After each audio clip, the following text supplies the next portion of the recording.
Okay, તો આ ક્વેશ્ચનની અંદર આપેલું છે 10 સેન્ટીમીટર કેન્દ્ર લંબાઈના બહિર્ગોળ લેન્સથી 30 સેન્ટીમીટર અંતરે મૂકેલા પદાર્થનું પ્રતિબિંબ અંતર અને મોટવણી શોધો. જો આપણે શું આપી દીધેલું છે, બહિર્ગોળ લેન્સની કેન્દ્ર લંબાઈ આપી દીધેલી છે. બીજું કે લેન્સથી 30 સેન્ટીમીટર અંતરે પદાર્થ મૂકેલો છે, એટલે તમને અહીંયા વસ્તુ અંતર આપી દીધું છે જે -30 સેન્ટીમીટર હશે. અને બહિર્ગોળ લેન્સ છે તો એની કેન્દ્ર લંબાઈ f કેટલી મળશે, +10 સેન્ટીમીટર. આગળ વધીએ, એના માટે પ્રતિબિંબ અંતર v શોધવાનું કીધું છે અને મોટવણી શોધવાની કીધી છે.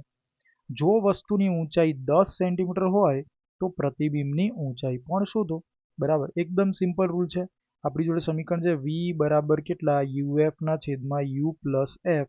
Basic equation. યુની કિંમત -30 છે અને એફની કિંમત કેટલી હતી, 10 હતી. વેલ્યુઝ પ્લેસ કરતાં આપણને પ્રતિબિંબનું અંતર મળી જાય છે ધ્રુવથી કેટલા અંતરે, 15 સેન્ટીમીટર અંતરે. પ્લસનો મતલબ શું થઈ ગયો કે આ લેન્સ હશે, અહીંયા વસ્તુ પડી હશે તો આ બાજુ ક્યાંક એનું પ્રતિબિંબ રચાતું હશે, એટલે કે વિરુદ્ધ દિશામાં. મોટવણી m બરાબર શું થઈ જાય, v ડિવાઇડેડ બાય u. હવે v બરાબર 15 અને u બરાબર -30, એટલે કે હવે એનું પ્રતિબિંબની મોટવણી મળશે -1/2. બીજી વસ્તુ કે આની અંદર તમને પ્રતિબિંબની ઊંચાઈ કીધી છે તો hi ડિવાઇડેડ બાય ho થી મળી જશે, જે hi/ho ની કિંમત -1/2 મળશે. એમાંથી હાઇટ ઓફ ઇમેજ -5 સેન્ટીમીટર મળ્યું છે, તો -5 મતલબ કે વસ્તુ જે રીતે છે એનું પ્રતિબિંબ એનાથી ઊંધું મળશે, અને 1/2 નો મતલબ છે કે નાનું મળશે. એક કરતાં નાની કિંમત થઈ ગઈ ને, એક કરતાં નાની કિંમત એટલે કે નાનું પ્રતિબિંબ મળશે, એટલે આ પ્રમાણે કંઈક તમને એનું પ્રતિબિંબ મળશે. વાસ્તવિક, ઉલટું અને નાનું પ્રતિબિંબ મળે છે. બરાબર. Next question. 10 સેન્ટીમીટર કેન્દ્ર લંબાઈના અંતર્ગોળ અરીસાની સામે 10 સેન્ટીમીટર અંતરે 5 સેન્ટીમીટર ઊંચાઈની વસ્તુ મૂકેલી છે, તો પ્રતિબિંબની માહિતી આપો. હવે પ્રતિબિંબને માહિતી આપવાની છે, એટલે બધી જ વસ્તુ જેમ આગળના ક્વેશ્ચનમાં કર્યું એ જ રીતે ફરીથી પ્રતિબિંબ અંતર v બરાબર કેટલા, uf divided by u plus f. યુની કિંમત કેટલી થઈ જશે, અહીંયા યુ બરાબર કેટલા, 10 સેન્ટીમીટર અંતરે મૂક્યું છે તો -10. અંતર્ગોળ અરીસાની કેન્દ્ર લંબાઈ -10 સેન્ટીમીટર આવે તો એ પણ લખી કાઢી. ડિવાઇડેડ બાય -10 -10, તો આન્સર આવી જશે -5 સેન્ટીમીટર. બરાબર. મોટવણીની વાત કરીએ તો મોટવણી m બરાબર કેટલા થઈ જશે, v ડિવાઇડ બાય u, એટલે આપણે લખી શકીએ -5 ડિવાઇડેડ બાય -10, એટલે આ +1/2 આન્સર આવ્યો છે. પ્લસનો મતલબ એમ થયો કે જે દિશામાં વસ્તુ એ જ દિશામાં પ્રતિબિંબ. તો આપણે એવું માની લઈએ કે આ બહિર્ગોળ લેન્સ છે, અહીંયા ક્યાંક વસ્તુ પડી છે જેની હાઇટ 10 છે અને એનું પ્રતિબિંબ અહીંયા ક્યાંક મળે છે. બરાબર, તો આ વસ્તુ હશે, આ આપણા માટે પ્રતિબિંબ, આ ઓબ્જેક્ટ, આ ઇમેજ. આવું કંઈક બની શકે. તો ઇમેજ હાઇટ કેટલી હશે, 1/2 × ho, કારણ કે અહીંયાથી તમે જુઓ કે m બરાબર કેટલા થઈ જશે, hi ડિવાઇડ બાય ho થઈ જાય, તો hi બરાબર મેગ્નિફિકેશન ગુણ્યા ho. મેગ્નિફિકેશનની વેલ્યુ કેટલી હતી, +1/2. તો હાઇટ ઓફ ઇમેજ કેટલી મળી છે, 2.5 સેન્ટીમીટર, ધેટ ઇઝ પ્લસ. ફરીથી પ્રતિબિંબની ઇન્ફોર્મેશન વિચારો તો આભાસી, ચત્તુ અને નાનું પ્રતિબિંબ મળે છે.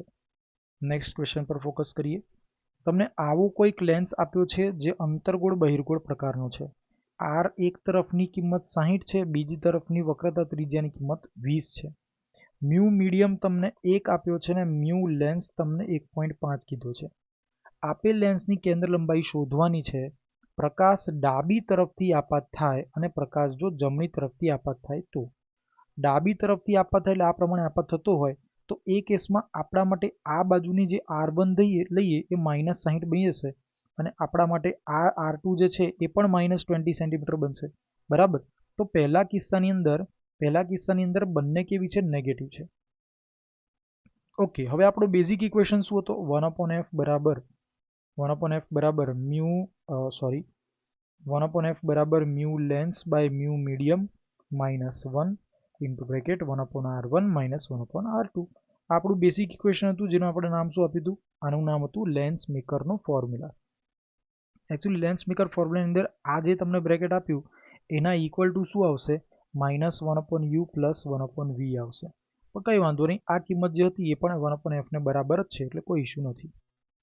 તો પહેલા કિસ્સાની અંદર જ્યારે આરની કિંમત બંનેમાં નેગેટિવ છે તો એ કિંમત આપણે ઉપરના ફોર્મ્યુલાની અંદર એપ્લાય કરી દઈએ તો તમારો જવાબ F1 બરાબર 60 સેન્ટીમીટર પ્લસમાં આવે છે. બરાબર. હવે બીજા કિસ્સામાં જ્યારે જમણી તરફથી પ્રકાશના કિરણો આવે એટલે આ દિશામાંથી પ્રકાશના કિરણો આવે તો એ વખતે બંને આર આ દિશામાં મેજર કરવા જઈએ તો બંને આર કેવી મળશે? પોઝિટિવ મળશે. તો સિમિલરલી અહીંયા લખેલું છે 20 અને 60 સેન્ટીમીટર. પણ ખાસ ધ્યાનમાં રાખવાનું કે જે સપાટી પર આપાત થયો એ પ્રથમ સપાટી બને છે. જેની પરથી નીકળ્યા, જે સપાટી પર આપાત થયો એને આપણે પ્રથમ સપાટી કહી દઈએ, જેમાંથી નીકળ્યા એને આપણે બીજી સપાટી કહી દઈએ. તો બીજી સપાટી માટેની કિંમત કેટલી છે? 60 સેન્ટીમીટર છે, જ્યારે પ્રથમ સપાટીની કિંમત કેટલી છે? 20 સેન્ટીમીટર છે. ફરીથી સમીકરણની અંદર મૂકો 1/f2 = 1.5/1, કારણ કે આ શું છે? Mu lens by mu medium છે. -1 1/r1 -1/r2. ફરીથી તમારા માટે કેન્દ્ર લંબાઈની કિંમત સેમ ટુ સેમ મળે છે જે પહેલા કિસ્સામાં મળી હતી, કારણ કે લેન્સની કેન્દ્ર લંબાઈ આ કિસ્સાઓમાં બદલાતી નથી. તો ડાબી તરફથી પ્રકાશના કિરણો આવશે કે જમણી તરફથી પ્રકાશના કિરણો આવશે, લેન્સ તો એનું એ જ રહેશે, એની કેન્દ્ર લંબાઈ બદલાતી નથી. ચાલો આગળ સમજીએ લેન્સનો power, which is again a most important point. જેવો તમે અરીસામાં શીખ્યા હતા એ જ રીતે લેન્સ માટે પણ બનશે. લેન્સની કેન્દ્ર લંબાઈના વ્યસ્તને શું કહે છે? તેનો પાવર P બરાબર 1/f લખવું પડશે જ્યારે કેન્દ્ર લંબાઈ મીટરમાં હશે, અને 100/f લખવું પડશે જ્યારે આ કેન્દ્ર લંબાઈ સેન્ટીમીટરમાં હશે. આ પાવર Pની કિંમત -1/f મળતી હતી મીટરમાં, જે માત્ર ને માત્ર અરીસા માટે હતું. અરીસા માટે શું હતું? અરીસા માટે યાદ કરો તો પાવર P બરાબર -1/f હતું જ્યારે આ મીટરમાં હોય, અને -100/f હતું જ્યારે આ સેન્ટીમીટરમાં હોય. બરાબર. પાવરનો SI એકમ શું છે? ડાયોપ્ટર, કેપિટલ D છે. ઓકે, આગળ વધીએ. લેન્સના સંયોજનની વાત કરીએ. બે પાતળા લેન્સ છે. બે પાતળા લેન્સને એકબીજાની ખૂબ જ નજીક મૂક્યા છે. ડિસ્ટન્સ D બરાબર 0 છે. તો એ વખતે બે પાતળા લેન્સના સંપર્કમાં મૂકવામાં આવે તો સંયોજનનો પાવર જે બને છે, પાવર P ઇક્વિવેલન્ટ જે છે એ power P1 plus power P2 બરાબર હશે. અને કારણ કે P બરાબર શું થાય? P બરાબર 1/f હોય તો P ઇક્વિવેલન્ટની જગ્યાએ આપણે શું લખી શકીએ? 1/f equivalent. સિમિલરલી P1ની જગ્યાએ શું લખી શકીએ? 1/f1, અને P2ની જગ્યાએ આપણે શું લખી શકીએ? 1/f2. હવે જો આગળ આપણે વિચારીએ, ધારો કે આ જ બે પાતળા લેન્સ જેના કેન્દ્ર લંબાઈઓ f1 અને f2 હતી, બંનેના કેન્દ્રો એકબીજાથી કંઈક d અંતરે આવેલા હોય. તો એકબીજાથી d અંતરે આવેલા હોય તેવા બે પાતળા લેન્સના સંયોજન માટે P ઇક્વિવેલન્ટનો ફોર્મ્યુલા બને છે P1 plus P2 minus D into P1 P2. હવે એના સોલ્વ કરવાની એક મેથડ છે, લાંબી મેથડ છે, જેની અંદર આપણે ટેમ્પરરી પડતા નથી, પણ જો શીખવી હશે તો આપણે એના માટે અલગથી એક નાનકડો વિડીયો બનાવીશું અને આવી નાની અલગ અલગ મેથડ્સને આપણે શીખીશું.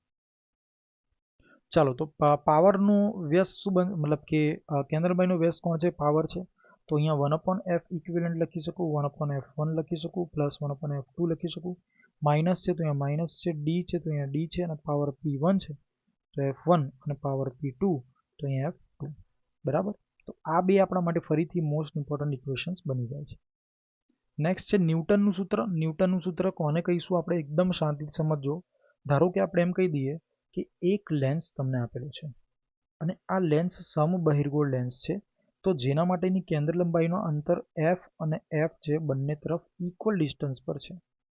જો વસ્તુ અંતરને આપણે u તરીકે રિપ્રેઝન્ટ કરતા હોય અને પ્રતિબિંબ અંતરને આપણે v તરીકે રિપ્રેઝન્ટ કરતા હોય, તો પ્રથમ મુખ્ય કેન્દ્રથી વસ્તુ અંતરને આપણે x1 કહી દઈએ અને દ્વિતીય મુખ્ય કેન્દ્રથી x2 અંતરને આપણે પ્રતિબિંબ અંતર કહી દઈએ. બરાબર. તો દ્વિતીય મુખ્ય કેન્દ્રથી પ્રતિબિંબ અંતરને આપણે શું નામ આપ્યું? x2. તો તે વખતે ન્યૂટને બનાવેલા સમીકરણ અનુસાર કેન્દ્ર લંબાઈ f જે હશે એ √x1 ઇન્ટુ x2 હોઈ શકે, અથવા તો તમે એવું પણ લખી શકો છો આની અંદર કે f² બરાબર x1 ઇન્ટુ x2. બરાબર. બંને મૂલ્યો સાચા છે. અહીંયા x1 શું છે? તો કે મુખ્ય કેન્દ્ર f1 જે છે એનાથી વસ્તુનું અંતર, અને x2 શું છે? તો f2 દ્વિતીય મુખ્ય કેન્દ્ર f2 થી પ્રતિબિંબનું અંતર છે. બરાબર. હવે અમુક આપણે ઇમ્પોર્ટન્ટ ટર્મિનોલોજી સમજીએ. ખૂબ જ ઇમ્પોર્ટન્ટ ફોર્મ્યુલા આની અંદર પણ મળશે તમને, અમુક રિલેટેડ થિયરીઝ પણ મળશે જે તમને મોડ્યુલના ક્વેશ્ચન સોલ્વ કરવાના કામમાં આવશે. ધારો કે આપણે માની લઈએ કે હવામાં મૂકેલા સમબહિર્ગોળ લેન્સની કેન્દ્ર લંબાઈ આપણે શોધવી છે. તો અહીંયાથી આપણે એક લેન્સ વિચાર્યો જેને આપણે હવામાં મૂક્યું છે, તો આ મ્યુ મીડિયમ બની જશે. મ્યુ મીડિયમની કિંમત 1 થશે અને લેન્સનો વક્રી ભવનાંક મ્યુ એલ જેટલો કંઈક છે. સમબહિર્ગોળ હોવાને કારણે એક તરફ આર અને બીજી તરફ માઇનસ આર રહેશે. વસ્તુ હંમેશા આપણે ધારી લઈએ છીએ કે ડાબી તરફથી પ્રકાશના કિરણો આપાત કરે છે. હવે મ્યુ લેન્સ બરાબર ધારો કે મ્યુ ધારી લઈએ અને મ્યુ મીડિયમને આપણે 1 લઈ લઈએ. R1ની કિંમત R અને R2ની કિંમતને આપણે માઇનસ R લઈ લઈએ, કારણ કે સમબહિર્ગોળ લેન્સ છે.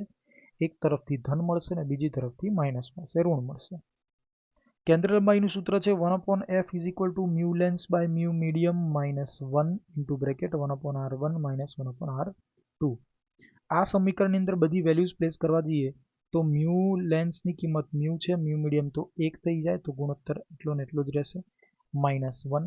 1/R1 એટલે R માઇનસ 1/-R, તો આ વેલ્યુ થઈ જાય 2 ઇન્ટુ બ્રેકેટ, કારણ કે જો આ 2 વખત થઈ ગયું ને, આ થઈ ગયું 1/R પ્લસ 1/R થઈ ગયું, તો વેલ્યુ થઈ ગયું 2 વખત છેદમાં R અને મ્યુ માઇનસ 1. ક્લિયર? આ જ કિસ્સા માટે આપણે Fને કરતા બનાવી દઈએ તો F બરાબર કેન્દ્ર લંબાઈનું સૂત્ર મળે છે R/2 into bracket mu minus 1. આને આપણે કેન્દ્ર લંબાઈ F1 ધારી લઈએ. આને આપણે કહી શકીએ છીએ સમબહિર્ગોળ લેન્સની કેન્દ્ર લંબાઈ. આગળ વાત કરીએ. ધારો કે હવા મૂકેલો હોય પણ એક સમતલ બહિર્ગોળ લેન્સ હોય. સમતલ બહિર્ગોળ લેન્સ માટે આપણે જાણીએ છીએ કે R2ની કિંમત કેટલી બની જશે? ઇન્ફાઇનાઇટ થઈ જશે. તો R1ની કિંમત પ્લસ R અને R2ની કિંમત ઇન્ફાઇનાઇટ. તો પહેલાની જેમ જ સમીકરણની અંદર ફોર્મ્યુલાની અંદર બધી કિંમત મૂકી આપણું બેઝિક ઇક્વેશન આ છે. એની અંદર 1/R2 બરાબર ખાલી આપણે શું લખી કાઢીએ? 1/ઇન્ફાઇનાઇટ લખી કાઢીએ, તો આ વેલ્યુ બની જાય છે 0. અને પછી છેલ્લે બચેલું જે ભાગ છે એમાં કેન્દ્ર લંબાઈ F બરાબર શું લખીએ? R/μ માઇનસ 1 બની જશે, જેને આપણે F2 કહીએ છીએ. F2 શું છે?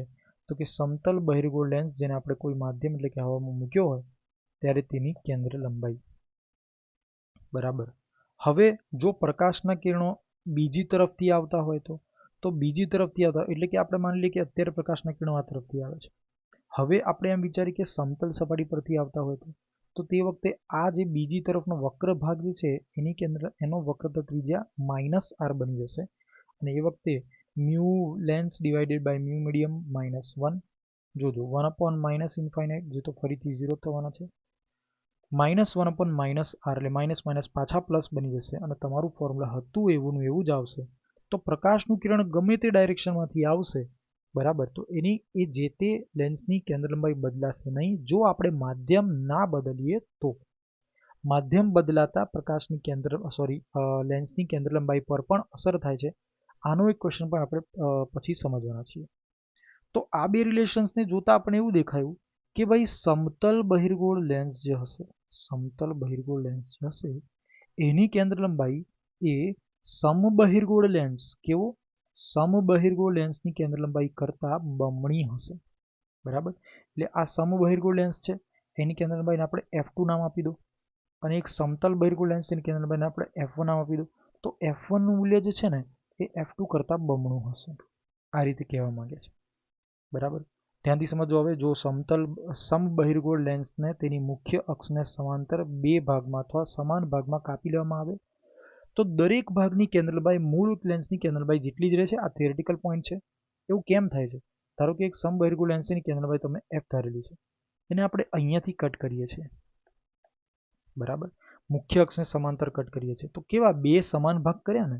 તો જો બે સમાન ભાગ કર્યા હોય તો બંનેની કેન્દ્ર લંબાઈમાં કોઈ ફરક પડતો નથી. એનું કારણ છે કારણ કે એ વખતે મ્યુ R1 કે R2 બદલાતા નથી. અને આપણું ઓરિજિનલ સમીકરણ કયું છે? ઓરિજિનલ સમીકરણ જે છે આ સમીકરણ, એની અંદર mu lens, mu medium, R1 કે R2 બદલાતા હોય તો જ Fને અસર થશે, નહીં તો Fને અસર થશે નહીં.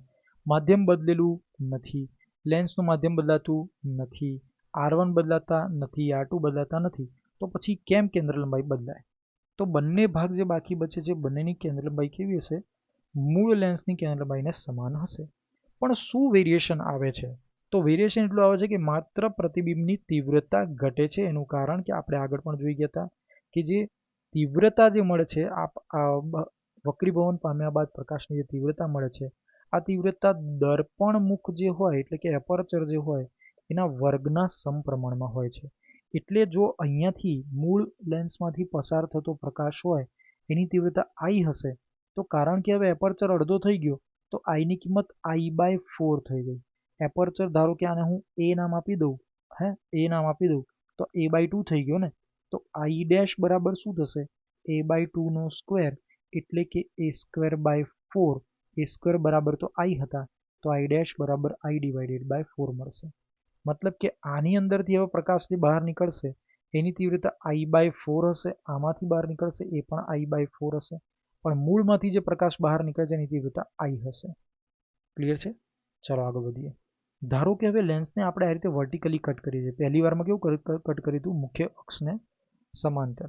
હવે જો બહિર્ગોળ લેન્સને તેના દર્પણમુખથી બે સમાન ભાગમાં કાપવામાં આવે, એટલે કે દર્પણમુખથી એટલે મુખ્ય અક્ષને લંબ કટ કરવામાં આવે, તો જે મૂળ લેન્સ છે એની કેન્દ્રલંબાઈ કેટલી? F છે. હવે આમાંથી બે સમબહિર્ગોળ લેન્સ બન્યા. યાદ કરો, સમબહિર્ગોળ લેન્સ જે હતા, સમતલ બહિર્ગોળ લેન્સ કેવા? સમતલ બહિર્ગોળ લેન્સની કેન્દ્રલંબાઈ એ સમબહિર્ગોળ લેન્સની કેન્દ્રલંબાઈ જે હશે એના કરતાં બમણી હશે. તો સમતલ બહિર્ગોળ લેન્સની કેન્દ્રલંબાઈ જે છે એ સમબહિર્ગોળ લેન્સની કેન્દ્રલંબાઈ કરતાં બમણી, તો જો બમણી તો લખેલી છે, 2f કરીને આપેલું છે, બરાબર, જે આપણે પાસ્ટમાં હમણાં જ ભણી ગયા. જો આપેલ તરંગલંબાઈ માટે લેન્સ એ જુદા જુદા વક્રી ભવનાંક ધરાવતા અનેક સ્તરોનો બનેલો હોય તો પ્રતિબિંબની સંખ્યા વક્રી ભવનાંકની સંખ્યાને સમાન હોય. એટલે કે જો કોઈ લેન્સ આ પ્રમાણે આપણે બનાવ્યો જેમાં ડિફરન્ટ મીડિયમ્સ છે, બરાબર, જેમ કે આપણે વિચારી શકીએ છીએ 1, 2 અને આ ત્રણેય મીડિયમનો વક્રી ભવનાંક કેટલો છે? μ1. બાકીના 1, 2 અને 3નો વક્રી ભવનાંક શું છે? μ2 છે. હવે કારણ કે કેન્દ્રલંબાઈ જે છે એ વક્રી ભવનાંકના વ્યસ્ત પ્રમાણમાં ચલે છે, બરાબર, તો જેટલા આપણી જોડે વક્રી ભવનાંકો હશે એટલા નંબર ઓફ ઇમેજીસ મળશે. કેમ એવું? કારણ કે અહીંયાથી પ્રકાશ આપાત થશે તો આ μ1 માધ્યમને કારણે કોઈ એક જગ્યાએ આપાત થશે અને μ2 માધ્યમની જગ્યાએ કોઈ બી જગ્યાએ, તો બે જેટલા વક્રી ભવનાંકો હશે તો બે જેટલા પ્રતિબિંબ મળશે. તો પ્રતિબિંબની સંખ્યા કેટલી થઈ ગઈ? 2. આગળ, લેન્સની કેન્દ્રલંબાઈ તરંગલંબાઈ પર આધાર રાખે છે, એટલે કે આપાત પ્રકાશની તરંગલંબાઈ પર આધાર રાખે છે. એનું કારણ છે કારણ કે 1/f ચલે છે શું? μ-1. પણ f અથવા એમ કહી શકાય કે μ ચલે છે કેટલા? 1/λ. તો f ચલે છે લેમ્ડા બનશે. એટલે કે એવું કહી શકાય કે જે રંગની તરંગલંબાઈ સૌથી વધુ હશે એના માટેની કેન્દ્રલંબાઈ પણ વધુ હશે, બરાબર, અને જે રંગ માટેની કેન્દ્રલંબાઈ ઓછી હશે એના માટેની તરંગલંબાઈ પણ ઓછી, કેન્દ્રલંબાઈ પણ ઓછી હશે, બરાબર. તો જેના માટે તરંગલંબાઈ ઓછી એના માટે કેન્દ્રલંબાઈ પણ ઓછી, જેના માટે તરંગલંબાઈ વધુ એના માટે કેન્દ્રલંબાઈ પણ વધુ. આને આપણે છે ને એક રીતે આગળ જતા રંગવિહીનતા અથવા એક્રોમેટિઝમ જે છે, બરાબર, એનાથી પણ આપણે વધારે ડિટેલમાં સમજીશું, બરાબર. જેમ કે અહીંયા તમને નીચે ડાયાગ્રામમાં બતાડેલું છે, શ્વેત પ્રકાશ આપાત થયો તો રેડ કલર સૌથી દૂર જતો રહ્યો કારણ કે એના માટેની કેન્દ્રલંબાઈ સૌથી વધુ છે, તો તરંગલંબાઈ સૌથી વધુ છે, તો કેન્દ્રલંબાઈ પણ સૌથી દૂર અંતરે મળે. અને વાયોલેટ કલર જે છે એનું તરંગલંબાઈ જે છે, તરંગલંબાઈ એ સૌથી ઓછી છે, બરાબર. તો આપણે એવું કહી શકીએ ને કે λr is greater than λv હોવાને કારણે આ સૌથી મિનિમમ હશે, તો વાયોલેટ કલર અહીંયા મળશે. તો આની અંદર જાનીવાલી પીનારા આ પ્રમાણે દેખાશે. અંતર્ગોળ માટે થોડું ઊંધું છે. શ્વેત પ્રકાશ આપાત થયો તો એ અહીંયાથી વક્રીભવન પામીને તો બહાર નીકળી ગયો, શ્વેત પ્રકાશ આપાત થયો વક્રીભવન પામીને નીકળી ગયો, પણ કારણ કે રાતો રંગ જે છે સૌથી દૂર મળશે અને વાયોલેટ કલર સૌથી નજીક મળશે, તો આની અંદર જાનીવાલી પીનારા થોડું ઊંધું હશે, બરાબર. તો જાંબલી અહીંયા અને રાતો અહીંયા. ઓકે, ચલો નેક્સ્ટ કેસમાં એવું કીધેલું છે કે ધારો કે તમને કોઈ લેન્સ આપ્યો છે, એની સામે એક વસ્તુ મૂકેલી છે, તો વસ્તુનું પ્રતિબિંબ ધારો કે રચાઈ રહ્યું છે, પણ આ અડધા ભાગને આપણે શું કરીએ છીએ? કાળી ફિલ્મ દ્વારા, કાળા પેપર દ્વારા શું કરીએ છીએ? ઢાંકી દઈએ છીએ. તો ઢાંકવાથી વસ્તુનું પ્રતિબિંબ તો તમને આખું મળશે જ, પણ શું ફરક પડી જશે? ફરક પડશે કારણ કે હવે વક્રીભવનકારક સપાટી અડધી થઈ ગઈ, એપર્ચર અડધો થઈ ગયો, તો તીવ્રતા ચોથા ભાગની મળશે. એટલે કે આપણને જે પ્રતિબિંબ મળે છે એની તીવ્રતામાં માત્ર ઘટાડો થશે, બાકી પ્રતિબિંબ જે છે એ આખું જ પ્રતિબિંબ તમને સામેની તરફ જોવા મળશે, બરાબર. શું થાય જો લેન્સને આપણે કોઈ માધ્યમમાં ડૂબાડી દઈએ અને લેન્સ અને માધ્યમના વક્રી ભવનાંકો ડિફરન્ટ હોય? તો આ કેસની અંદર પહેલો કિસ્સો એવો છે કે લેન્સનો વક્રી ભવનાંક એ મીડિયમ કરતાં વધુ છે અને આ કારણે જ આપણે કહી શકીએ કે mu lens by mu medium is greater than 1 અથવા તો mu lens by mu medium -1 ની વેલ્યુ 0 કરતાં મોટી છે.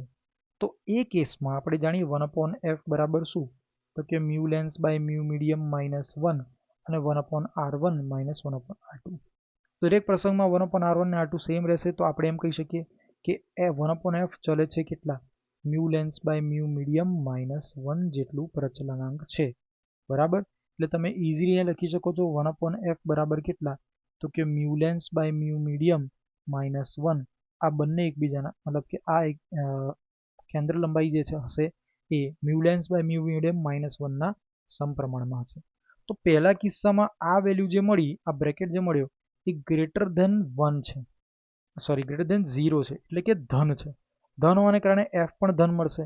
તો f ધન મળે છે એનો મતલબ કે અભિસારી લેન્સ અભિકેન્દ્રિત કરશે અને અપસારી લેન્સ અપસરણ અથવા તો વિકેન્દ્રિત કરવાનું કામ કરશે. એટલે જે લેન્સ છે એનું પોતાનું જ કામ કરશે. એટલે આપણે એવું કહી શકીએ કે બહિર્ગોળ લેન્સ જે છે એ અભિસારી અને અંતર્ગોળ લેન્સ અપસારી તરીકે વર્તે છે. ધારો કે લેન્સનો વક્રી ભવનાંક એ માધ્યમના વક્રી ભવનાંક કરતાં ઓછો હોય તો આ ડિફરન્સની વેલ્યુ જે છે એ ઋણ મળશે, નેગેટિવ મળશે.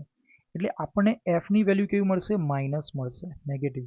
મતલબ કે બહિર્ગોળ લેન્સ જે હશે એ અપસારી કામ કરશે, મતલબ કે વિકેન્દ્રીકરણ કરશે પ્રકાશના કિરણોનું, અને અંતર્ગોળ લેન્સ અભિસારી તરીકે કામ કરશે, એટલે કે સમાંતર આપાત કિરણોને એ કેન્દ્રિત કરવાનું કામ કરશે. પોતાના જે મૂળ કામ છે એના કરતાં વિપરીત કામ કરે છે. પણ બંનેના માધ્યમના અને લેન્સના વક્રી ભવનાંકો સમાન હોય તો શું થશે કે આ વેલ્યુ 1 બની જાય ને 1 - 1 ની વેલ્યુ 0 થઈ જશે. તો 1/f બરાબર કેટલા થઈ જાય, 0, અને f બરાબર કેટલા, ઇન્ફાઇનાઇટ બની જાય. આ કિસ્સાની અંદર આપણે એવું કહી શકીએ કે બહિર્ગોળ અને અંતર્ગોળ બંને પ્રકારના લેન્સ એક પારદર્શક પ્લેટની જેમ વર્તે છે. બરાબર, તો એક પારદર્શક પ્લેટની જેમ વર્તે છે એટલે કે પ્રકાશના કિરણો જેવા આવ્યા એવાના એવા શું કરી દેશે, પારગમન કરી દેશે. નેક્સ્ટ કિસ્સો, પ્રોબેબલી લાસ્ટ કિસ્સો છે. ધારો કે એવું બને કે બંને તરફ વક્રતા ધરાવે છે. આવી રીતે આવા કોઈ એક લેન્સ છે, તો લેન્સની બંને સપાટીઓની વક્રતા ત્રિજ્યાઓ લેન્સની સમાન બાજુ પર વક્રતા કેન્દ્ર પર સંપાત થતી હોય. એટલે કે આનો વક્રતા કેન્દ્ર બી અહીંયા છે, આનું વક્રતા કેન્દ્ર પણ ત્યાં જ છે. તો r1 અને r2 ની વેલ્યુ કેવી હશે, ધન મળી જશે, જેને કારણે 1/f ની વેલ્યુ 0 થઈ જાય. તો 1/f બરાબર જો 0, તો f બરાબર અનંત, એટલે પાવર બરાબર 0. કારણ કે આ 1/f છે ને, તો 1/f બરાબર કેટલા, 0, એટલે પાવર શું મળી ગયું, 0. તો એવા કોઈ લેન્સ જેના પાવર 0 હોય, બરાબર, છતાં પણ એ અભિસરણ અપસરણની અભિકેન્દ્રીકરણ અને વિકેન્દ્રીકરણની પ્રક્રિયા દર્શાવતા હોય, તો એવા પ્રકારના લેન્સ આપણા માટે સનગ્લાસીસમાં અને ગોગલ્સ બનાવવાની પ્રક્રિયામાં કામમાં આવે છે. ઓકે બેટા, અહીંયા સુધી આપણે જોયું. હવે આપણે નેક્સ્ટ થોડા ક્વેશ્ચન્સ પર ફોકસ